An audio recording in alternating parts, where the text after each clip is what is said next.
샬롬. 자, 오늘 비가 오는 가운데 하루의 일정을 주 안에서 잘 마치고 이처럼 저녁 시간을 맞이해서 우리 말씀을 함께 묵상하도록 하겠습니다. 사랑하는 성도 여러분, 이제 3월 달 벌써 중순을 앞두고 있습니다. 3월이면 학생들은 새학기를 맞이하게 되는데, 또 새학기를 맞이해서 또 우리도 이제 봄을 맞이하며 남다른 마음을 가지고 새 출발을 하게 됩니다.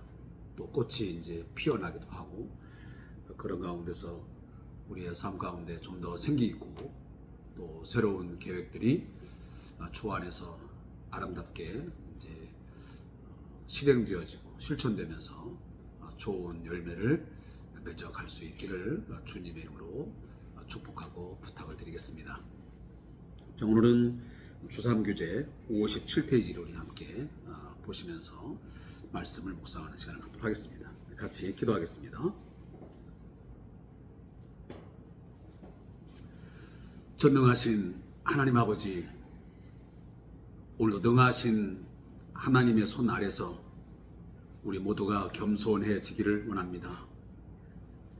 우리의 힘과 능으로 할 수 있는 것은 아무것도 없으며 전적으로 하나님께서 우리 안에 힘을 더하여 주시고 그 일들을 행할 수 있는 지혜와 능력 줄 때만이 주의 뜻을 행할 수 있는 줄로 믿습니다. 주님, 오늘도 말씀을 다시 붙들고 말씀 앞에 다시 한번 엎드리오니 주여 새로운 희망을 주시고 새 능력을 주시고 주의 거룩한 뜻을 향하여 나아갈 수 있도록 오늘도 저희들을 붙들어 주시옵소서. 이 밤에 주의 말씀을 붙들오니 주님 함께해 주시옵소서. 예수님의 이름으로 기도합니다. 아멘. 자, 우리 다 같이 하나님 말씀은 사도행전 4장 31절부터 우리 5장 11절까지의 말씀을 같이 보겠습니다. 사도행전 4장 31절부터 5장 11절까지의 말씀을 우리 다 같이 찾아서 읽겠습니다.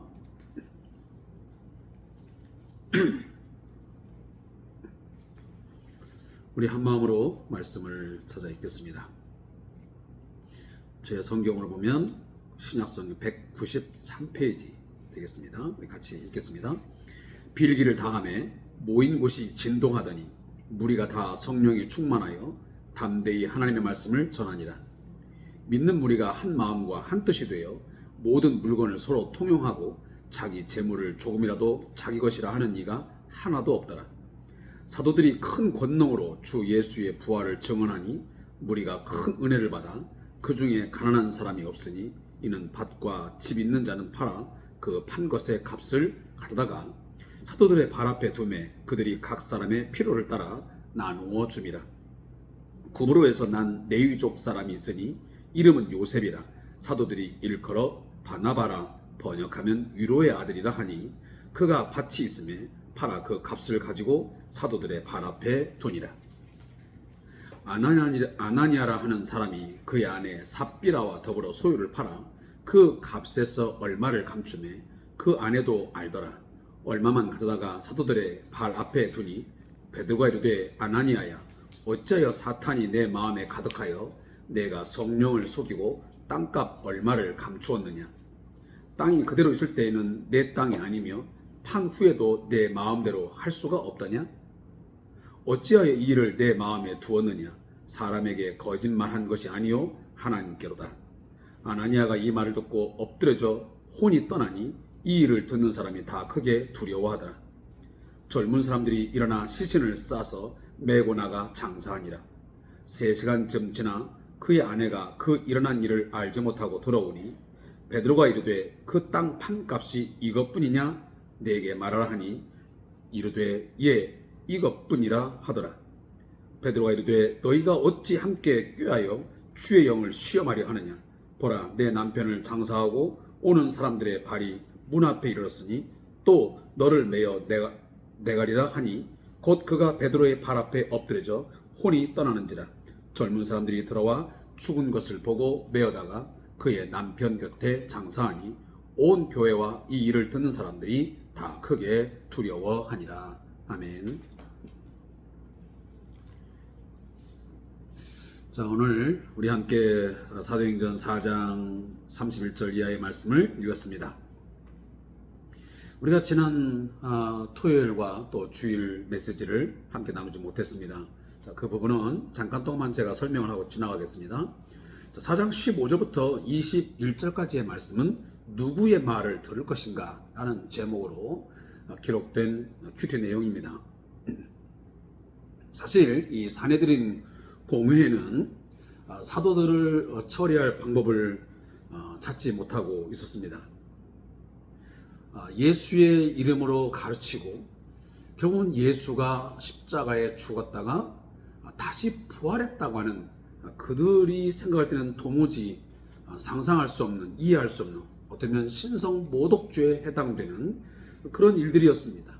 바로 그 예수가 하나님이고 바로 그 예수가 하나님의 아들로서 그러한 일들을 하셨고 또 그 예수의 이름으로 나면서부터 한 번도 거저보지 못했던 그 40세쯤 되는 한 사람이 나음을 입었다고 하는 그러한 그들이 볼 때는 엉터리 같은 말도 안 되는 그런 메시지를 전하기 때문에 이 소문이 자꾸만 많은 사람들에게 퍼지면 당시에 유대 사회 속에서는 큰 혼란을 빚을 것이 뻔하고 유대교에 큰 타격을 입히기 때문에 어떻게 해서든지 이 사도들을 묶어놓고 이들로 하여금 더 이상의 이러한 가르침을 주지 못하도록 뭔가 철저하게 막아야만 됐습니다. 그래서 그들을 놓으면서 뭐라고 합니까? 앞으로 너희들이 밖에 나가면 절대로 예수의 이름으로 말하지도 말고 가르치지도 말라 라고 단호하게 말합니다. 이 말은 무슨 말이냐면 다시 한 번만 너희들이 이 엉터리 같은 거짓된 이 사기성의 이러한 이야기들을 이 민간에게 가르쳤다가는 다시는 가만두지 않겠다고 하는 그런 경고의 메시지겠죠. 그것을 들은 베드로, 요한 더 이상 그들의 말에 일어내 잘라 말합니다. 뭐라고 말하면 하나님의 말씀을 듣는 것보다 너희들의 말을 듣는 것이 과연 옳으냐 판단해봐라. 우리는 어떤 일이 있어도 우리가 보고 들은 것을 말하지 않을 수가 없다 라고 하면서 단호하게 그들의 요구를 거절해버립니다. 자, 그런 내용들이 바로 4장 15절부터 21절까지의 말씀의 내용이었습니다. 따라서 누구의 말을 들을 것인가? 결국 우리들은 하나님의 말씀을 듣고 순종하는 것이 항상 최우선이지 사람들의 어떤 위협이나 사람들의 어떤 경고 그런 것들이 우리가 복음을 증거하고 하나님의 사람으로서 살아가는 데에 어떤 위협이 될 수 없다라는 것을 제가 말씀을 드립니다. 그리고 이제 주일날에 해당되는 4장 22절부터 30절의 말씀은 위협 속에서의 기도입니다. 자, 이 병 나은 사람이 결국 40여 세쯤 되었다라고 오늘 성경이 이야기를 하면서 이 사도들이 놓였습니다. 베드로와 요한이 이제 노임을 받고 그 동료들에게 찾아갑니다.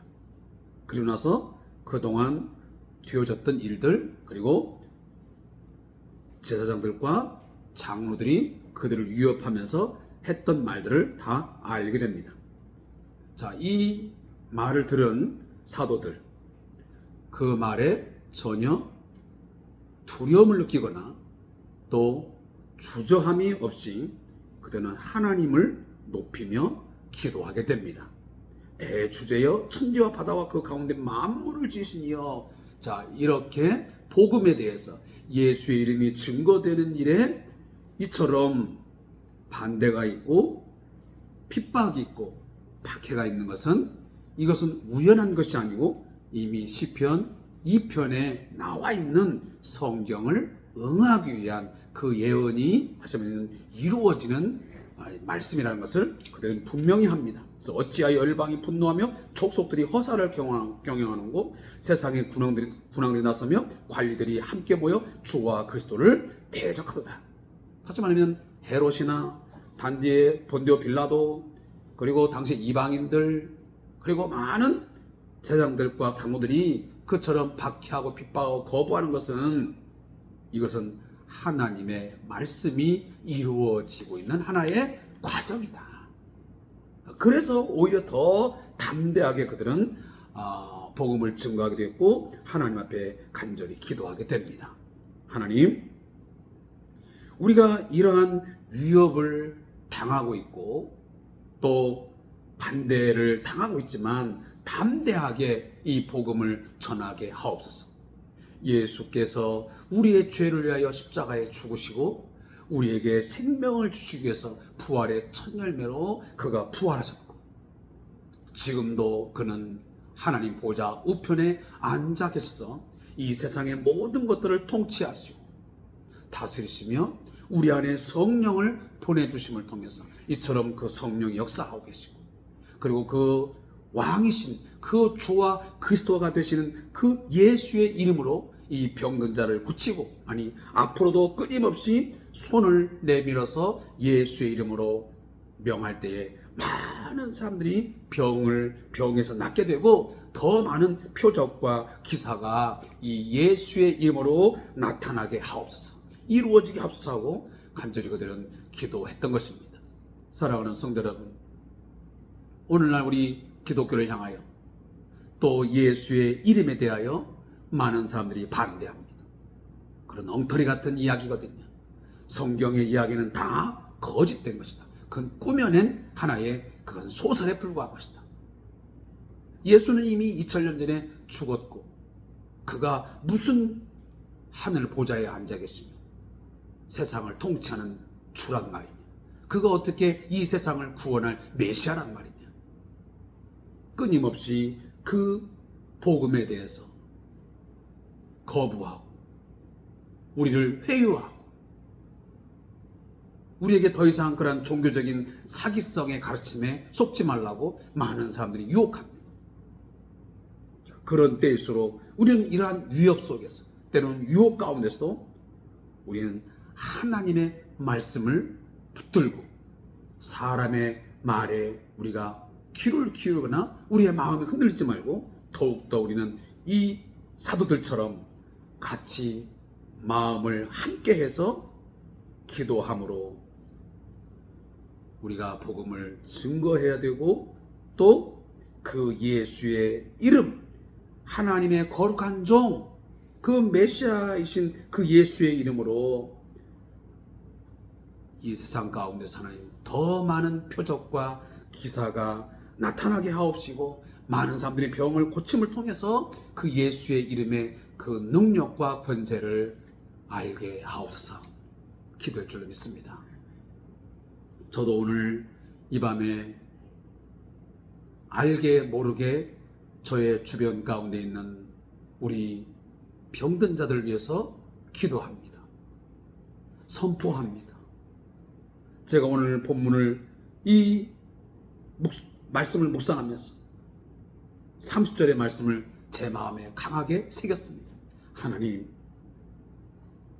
당신의 손을 내밀어 병을 낫게 하옵시고 표적과 기사가 거룩한 종 예수의 이름으로 이루어지게 하옵소서. 이러한 역사가 지금도 일어날 줄로 믿습니다 하는 제가 간절한 기도를 드렸습니다. 우리 모든 성도님들, 저뿐만 아니고 여러분의 가족 가운데 또 함께 신앙생활하고 있는 교회 공동체 안에 우리 성도들 가운데 아직도 예수를 믿지 않는 그런 사람들 가운데 병든 자가 있습니까? 오늘 이 기도가 여러분 가운데 있어짐을 통해서 진정으로 예수 그리스도의 그 이름의 능력을 온전히 드러나게 하는 그 예수의 이름으로 이루어지게 되는 그런 역사가 있기를 위하여 간절히 기도해 주셨으면 좋겠습니다. 그 이름을 드러내기 위함이라면 하나님의 살아계심과 주 예수 그리스도의 그 존재의 그 능력을, 그의 살아계심을 보여주고자 하는, 알리고자 하는 복음의 능력을 드러내고자 한다면 저는 분명 지금도 동일하게 예수의 이름으로 병든 자가 고침받고 많은 표적과 기사가 나타날 줄로 믿습니다. 그리고 이제 4장 31절부터 37절 보면 풍성한 사랑이 넘치는 교회라는 본문의 메시지고, 그리고 오늘 본문에 해당되는 5장 1절부터 11절까지 말씀의 제목은 성령을 속인 헌신입니다. 자, 이 내용들은 이렇게 우리가 집약할 수 있습니다. 사실 이 초대교회는 120명의 성도들이 마가다락방에 모여서 한 마음과 한 뜻이 되어서 그들이 기도할 때 성령이 임함을 통하여 교회가 시작되었습니다. 예수님의 말씀에 순종하여 그들이 예루살렘을 떠나지 아니하고 아버지께서 약속하신 것, 바로 성령을 그들은 기대하면서 간절히 기도할 때에 하나님의 말씀대로 이루어졌습니다. 진동하고 그들이 다른 방언들을 말하고 이러한 기적이 나타났습니다. 그렇게 함으로 성령의 역사하심이, 성령이 새로운 이러한 시대를 이끌어감을 이 초대교회는 우리에게 보여주고 있습니다. 그래서 오늘도 31절에 보니까 이 사도들이 이처럼 예수 그리스도의 이름으로 기도하며 하나님 앞에 빌기를 다 하고 나니 모인 곳이 진동했습니다. 여기 모인 곳이 진동한다라고 하는 것은 하나님께서 뭔가 기도에 응답하심으로 하나님이 어떤 행동을, 그의 존재를 드러나실 때에 나타나는 하나의 현상적인 것들입니다. 그래서 예전에 보면 우리가 구름이 막 드리워지고 또 땅이 막 흔들리고 이런 구약에 보면 많은 현상들이 나타납니다. 자, 그런 것들은 거의 보면 하나님의 임재의 하나의 현상들이고, 그리고 그가 일하시기 시작한다거나 하나의 시그널, 신호를 나타내주는 중요한 하나의 테마로 성경에 보면 많이 등장을 합니다. 따라서 오늘도 사도들이 하나님 앞에 이렇게 찬미하며 예수의 이름의 능력이 나타나기를 위하여 간절히 간구하기를 마침에 모인 곳이 진동함으로 하나님께서 이제 응답하시겠다고 하는 것을 오늘 하나의 단어로 보여줍니다. 그래서 우리가 다 성령이 충만하여 담대히 하나님 말씀을 전하기 시작했습니다. 그리고 하나 나타나는 현상이 뭐냐면 서로 사랑 안에서 성령이 역사하여 성령으로 충만하게 되니까 첫째는 하나님의 말씀을 전하게 되었고, 두 번째는 한 마음과 한 뜻이 되어서 서로 나눔과 교제가 충만하게 되었습니다. 사랑하는 성도 여러분, 정말 우리 교회 공동체가 성령 공동체가 맞다면 정말 하나님께서 주신 큰 은혜가 충만하게 있다고 한다면 그 속에서는 자동적으로 나눔과 채움과 어떤 사랑들이 드러나야 됩니다. 우리들이 성령의 사람이라고 말하면서, 성령으로 충만한 사람이 되었다라고 말하면서 그 안에서 뭔가 나눔과 채움, 서로의 피로를 나누는 그런 어떤 삶의 것들이 드러나지 않다면 그건 거짓된, 우리가 스스로를 속이는 그런 성령 충만이에요.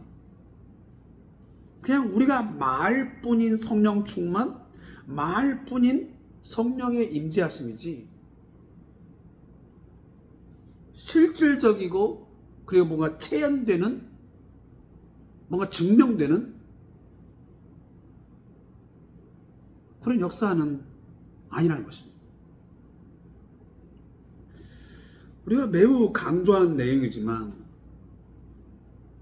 성령이 내 안에서 끊임없이 역사하시고 충만하게 채워지면 우리의 마음이 첫째는 사랑으로 채워지게 되고, 그 사랑으로 채워지게 되면 결국 나눔이 있게 되고, 그 나눔 속에서 각자의 필요를 채워주는 것이 있게 돼요. 그래서 거기에는 부족함이 없게 되고, 그 속에서는 서로가 감사와 감격이 있고, 그리고 자동적으로 하나님의 이름을 높이면서 주 예수의 사랑 안에서 서로 찬미하는 역사가 나타날 수밖에 없는 거지요. 그게 진정한 교회 공동체의 모습이에요. 그게 바로 초대교회의 모습이었고요. 그러나 안타까운 것은 이 초대교회의 이와 같은 성령 공동체, 이런 믿음의 열매가 있는 어떤 삶으로 증명되는 이런 모습들이 안타깝게도 찾아보기 어렵다는 것입니다. 여러분이 섬기는 교회 공동체를 한번 들여다보시기 바랍니다. 정말 진솔하게.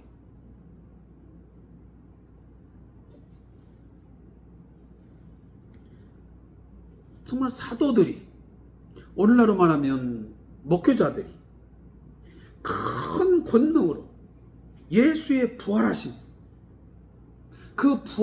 그 예수가 우리의 주가 되시고, 그분이 온 세상을 통치하고 계시고 하는 내용들을 우리가 받아서 내가 큰 은혜를 받았다면 어떻게 우리들이 이렇게 인색하게 또 나몰라라 하고 말뿐인 사랑을 할 수 있겠느냐고요. 그래서 야고보 사도는, 또 많은 사도들은 뭐라 하냐면, 너희가 말과 혀로만 사랑하지 말고 행함과 진실함으로 행하라, 이런 메시지를 내는 거잖아요. 성령이 우리 안에 들어오면 그것이 우리로 하여금 성령이 우리 역사에 있는 내가 수동적으로 움직여져서 결국은 우리가 베품이 있고 뭔가 사랑의 행위를 하게끔 되어 있어요. 근데 우리는 어떻게 보면 그 성령의 역사하심을 때로는 거스르고 있어요. 인간적인 어떤 욕심, 욕망, 그 인색함이 그걸 막아버리는 거죠. 우리에게 베풀라고 말하는데, 뭔가 사랑의 행위를 말하고 하는데, 그 성령의 감동을 자꾸만 우리가 억제, 성령을 회방해버려요.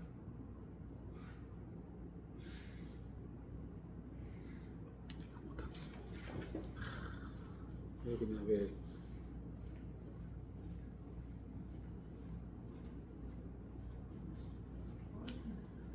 자, 그 사도행전 5장 1절 10을 들어보면 성령을 속인 헌신이라는 나와요. 자, 이 메시지는 성령을 속이는 거예요. 지금 성령이 이렇게 역사하고 막 하고 계시는데, 이 한 사건은 이 성령을 속일 때, 성령을 향하여 거짓을 말할 때 어떤 일들이 나타나게 되는지 그것을 우리에게 크게 경고하고 있어요. 물론 오늘날도 이런 일들이 그대로 드러나느냐? 그러진 않죠. 오늘날 우리가 헌금을 내가 11조를 하겠다고 했는데 그 얼마를 뗐다고 해서 이처럼 아나니아와 삽비라처럼 막 즉각적으로 다 죽임을 당하느냐? 그런 일은 사실 실적으로 존재하기가 쉽진 않습니다. 그러나 이것이 하나의 이 초대교회 당시에 이 사건을 오늘 말하고 있는 것은 이 성령의 역사하심, 성령이 주도적으로 이 교회 공동체를 이끌어가는 데 있어서 그 성령의 역사하심을 거스리고 그것을 회방할 때에 그 대가가 어떠한지를 이 사건은 우리에게 경고성으로 하나의 거울로 잘 보여주고 있습니다. 아나니아와 삽비라. 사실 이 바나바라고 하는 사람이 소유를 팔아서 사도들 앞에 내놨을 때에 아마 뭔가 그 경쟁적으로, 야, 이 사람이 이랬는데 우리도 그렇게 해야지 라고 하는 뭔가 충동적인 그런 부분도 없지 않아 있던 것 같습니다. 근데 막상 소유를 팔고 보니 그것을 다 바치기에는 아까웠던 모양입니다. 그래서 그것이 얼마인지는 모르겠지만 얼마를 감추었습니다. 그리고 그것을 가지고 나가서 자기의 전 재산인 것처럼 사도들 앞에 내놓았습니다. 이것이 문제입니다. 사실 처음부터 아예 그런 생각조차 하지 않고 그냥 얼마를 드리겠다라고 했으면 사실 별 문제가 없습니다. 왜냐하면 꼭 모든 전 재산을 다 내놓아야만 되는 것은 아니기 때문입니다. 우리도 마찬가지잖아요. 꼭 헌금을 할 때 누가 재산을 갖다 펼쳐 집을 팔아서 했다고 해서 나도 똑같이 아파트 팔고 땅 팔고 다 팔아서 드려야 될 이유는 없잖아요. 어떤 경쟁심에 의해서 할 이유가 없습니다. 또 그렇게 해서도 안 되고요. 그것이 충동적이고 누가 하니까 나도 하고 이런 헌신과 이런 헌물은 저는 매우 위험하다는 메시지를 제가 오늘 전합니다. 정말 성령께서 내 안에서 정말 진지하게 역사하시고 그것이 합당하다면 얼마든지 저도 거기에 대해서는 찬성하기도 하고 이렇다 저렇다 제가 말할 거리는 아닌 것 같습니다. 그러나 문제는 처음 가졌던 마음들을 그런 인간적인 욕심이나 욕망 때문에 거짓되게 이것이 전부인 것처럼 그렇게 표현을 하고 그걸 성령을 속이면서 하는 것은 그건 우리가 하나님을 속이는 거예요. 곧 성령을 속이는 것은 곧 하나님을 속이는 행위예요. 단순히 사람을 속이는데 끝나는 게 아니라고 한 말이에요. 이 이야기를 오늘 성경은 우리에게 해주고 있습니다. 자, 오늘 저자의 묵상을 읽고 제가 말씀을 맺겠습니다. 자, 뜨거운 헌신의 마음이 식고 유선적으로 되는 것은 그렇게 어렵지 않습니다. 처음에는 열정적이고 헌신적일 수 있습니다. 그런데 사탄은 다른 마음을 심어줍니다. 내가 행한 일에 보상을 받고 싶은 마음이나 사람들로부터 인정을 받고 싶은 욕구를 심어주기도 합니다. 아나니아와 삽비라는 바나바가 자신의 재산을 팔아 헌신하는 모습을 보면서 깊은 감동을 받았습니다. 그러면서 자신들도 똑같이 재산을 드리기로 헌신을 한 것 같습니다. 거기까지는 아주 좋았습니다. 하지만 이내 다른 마음이 들었습니다. 처음에는 주님을 사랑하는 마음과 성도를 향한 자비의 마음 때문에 결심했는데 나중에는 사람들로부터 칭찬을 받고 싶은 욕구 그리고 그 돈, 그 재산에 대한 뭔가 미련, 욕구가 커졌던 것입니다. 따라서 두 사람은 자신의 것을 희생하지 않으면서 칭찬을 받을 뭔가 헌신에 대한 큰 뭔가 칭찬을 받을 것만 생각을 하게 됩니다. 그래서 아무렇지도 않게 성령을 속이면서 사도들 앞에 거짓말을 하게 됩니다. 하나님께서는 즉각적인 심판을 통해 초대교회가 잘못된 방향으로 흐르는 것을 막으십니다. 성령을 속이고 거짓된 행위를 할 때에 어떠한 결과를 낳게 되는지를 아주 무겁게 오늘 이 사건을 통해서 말씀해 주고 있습니다. 성도는 지금 당장 그런 심판이 없다고 해서 계속해서 거짓된 길, 위선의 길을 가고 있는 것은 아닌지 자신을 돌아봐야 할 것입니다. 기도하겠습니다. 하나님 아버지, 오늘도 주의 말씀을 통해서 우리의 삶을 돌아보게 하신 것 감사합니다. 주의 복음이 증거되어지고 우리가 진리의 길을 걸어가며 복음에 합당한 삶을 살아가는 가운데에 많은 핍박과 조롱과 반대가 있을 수 있습니다.